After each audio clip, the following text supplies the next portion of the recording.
Pinangalanan ng dating opisyal ng DPWH ang iba pang sangkot sa manumalyang flood control projects, kung saan dawit ang mga kasalukuyan at dating senador na tumatanggap umano ng kickbacks. Si Daniel Manalasta sa detalye. Mabibigat na aligasyon ang sumambulat sa pagpapatuloy ng pagdinig ng Senate Blue Ribbon Committee hinggil sa anomalya sa flood control projects. Nang humarap si dating DPWH Undersecretary Roberto Bernardo, nadawit ang ilang kasalukuyan at mga dating senador sa umano'y anomalya sa flood control at sa umano'y pagtanggap ng kickback. Kabilang sa pinangalanan niya ay sina Senator Francis Escudero, dating Senadora Nancy Binay at dating Senador Bong Revilla. Senator Chis Escudero. After inclusion of the projects in the GAA, I delivered 20% of approximately 800 million or about 160 million to Maynard Ngu, which was meant for Senator Escudero. Senator Ramon Bong Revilla. Engineer Alcantara collected the 25% commitment or about 125 million, which was turned over to me and then delivered to Senator Revilla in his house in Cavite. Senator Nancy Binay. Engineer Alcantara collected 15% commitment or about 37 million, which was turned over to me and which I then delivered to Senator Binay at a house in Quezon City. Sa affidavit ni Bernardo, lumabas din ang pangalan ni DepEd Undersecretary Olaivar, pati na si COA Commissioner Mario Lipana. I confirm that Commissioner Lipana requested that he be referred to officers of DPWH Bulacan 1st DEO. I referred to Engineer Bryce Hernandez. I have no personal knowledge if they were able to secure a project in Bulacan 1st DEO. Yusek Trigiv Olaivar of DepEd. Subsequently, I submitted this list to Yusek Olaivar. Yusek Olaivar told me that the commitment is 15%. In his words, Boss, 15 yan. Sa isang statement, mariing pinabulaanan ni Escudero ang anyay malisyosong alegasyon ni Bernardo. Papatunayan daw niya na nagsisinungaling ito. Hirit pa ni Escudero, bakit puro senador ang tila tinuturo? Haharapin daw at lalabanan niya ang lahat ng alegasyon at maghahain siya ng karampatang demanda laban kay Bernardo sa binitawan daw nitong walang saysay at basihan na paratang. Pumalag din si dating senadora at ngayoy Makati Mayor Nancy Binay sa mga alegasyon. Nagulat siya at nalulungkot na pati siya ay dinadamay daw sa anomalya sa DPWH. Wala raw itong katotohanan.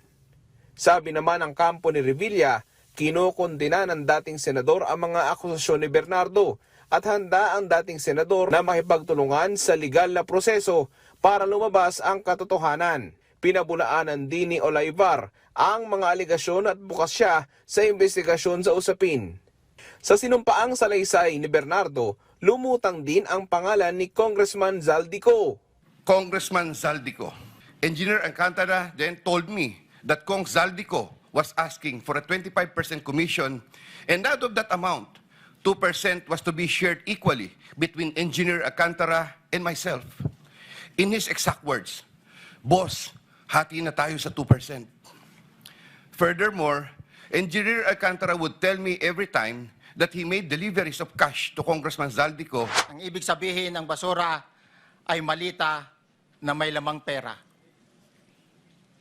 Ang bawat malita ay may lamang humigit kumulang 48 million pesos. Mukhang totoo ang kasabihan na may pera sa basura kung pagbabasihan ng mga salaysay ni Orly Guteza, ang nagpakilalang dating security consultant ni Ko. Na humarap din sa pagdinig, idinawit niya rin si Ko, maging si dating House Speaker Martin Romualdez. Ang mga nangyayari kapag duty kami sa basura, kalimitang dinadala sa bahay ni Congressman Zaldico at tinatanggap naman ni Mark at ni Paul. Humigit kumulang 3 beses ako mismo ang nag-deliver ng basura sa bahay ni Congressman Zaldico at sa mga bahay ni Speaker Romualdez. Mas maraming pagkakataon na nagde-deliver kami ng basura sa bahay ni Speaker Romualdez at sa bahay ni Congressman Zaldico dahil iba-iba kaming mga nakadetailed na close-in, backup at advance party na nagkakaroon ng rotation. Isa pa sa kinaladkad ni Gotesa sa kontrobersiya ay si Congressman Eric Yap. Ang isang ehemplo na nagdala ng pera ay si Congressman Eric Yap ng AXIS Party List. 46 na malita ang dala niya sa bahay ni Congressman Saldico sa Dahil sa tindi ng mga alegasyon ng korupsyon, may biglang pinalutang na ideya si Senador Ronald De Ngayon, kung meron tayong existing na batas na bitayin ka kapag ikaw ay nahuli, magawa mo kaya yung nagawa mo ngayon? Palagay ko po, maraming matatakot talaga doon at hindi ko po masasabi, Mr. Chair, na mawawala po totally. Pero tsak pong mababawasan. Senator Bato, halimbawa papiliin ka, makulong sa Muntinlupa na habang buhay sa death penalty, anong piliin mo? Considering the condition, the living condition sa Muntinlupa, palagi ko piliin pa ang death penalty. Sir, pipiliin ko Muntinlupa. Enjoying sa Muntinlupa, ha? Pwede ka pa magdegosyo doon. Pwede ka pa magdegosyo. Iba nga doon, negosyo lang siya po eh. Drug lord pa rin hanggang ngayon. Ando sa Muntinlupa. Thank you, sir.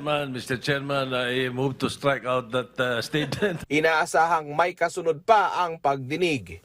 Daniel Manalastas para sa Pambansang TV sa Bagong Pilipinas.